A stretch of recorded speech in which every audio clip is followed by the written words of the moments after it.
మీ అందరికీ తెలుసు కదా, ఈరోజు ప్రవీణ్ పగడాల గారు ప్రభునందు నిద్రించారని చెప్పేసి చాలామంది క్రైస్తవ సేవకులు కూడా అక్కడ రాజమండ్రి గవర్నమెంట్ హాస్పిటల్ దగ్గర చేరుకొని నిరసన తెలియజేస్తున్నారు. అంటే అది అనుమానాస్పద మృతి, ఇది అన్ఎక్స్పెక్టెడ్గా జరగలేదు, ఇది యాక్సిడెంట్ కాదు, అనుమానాస్పద మృతి అని చెప్పేసి అందరూ అంటున్నారు అనమాట.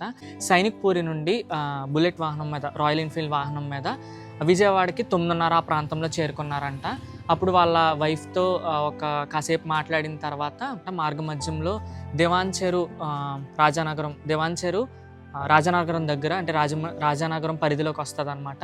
దివాంచెరు కొంతమూరు ప్రాంతంలో అక్కడ యాక్సిడెంట్ అయిందని చెప్పేసి ఫైల్ చేశారంట. 3:30 ఆ ప్రాంతంలో చనిపోయి ఉండొచ్చు. 6:30 ఆ టైంకి రాజానగరం ఎస్ఐ గారు వాళ్ళ మిస్సెస్కి కాల్ చేసి ఇలాగా పాస్టర్ ప్రవీణ్ పగడాల గారు యాక్సిడెంట్లో మృతి చెందారని చెప్పేసి వాళ్ళ వైఫ్కి ఇంటిమేట్ చేశారంట. కానీ దీన్ని ఖచ్చితంగా అనుమానాస్పద మృతి కింద ఫైల్ చేయమని కేసు ప్రతి ఒక్క క్రైస్తవులు అక్కడ నిరసనలు తెలియజేస్తున్నారు. ఏదేమైనా సరే ప్రవీణ్ పగడాల గారు మృతి చెందడం యావత్ క్రైస్తవ ప్రపంచానికి తీరని లోటనే చెప్పుకోవాలి.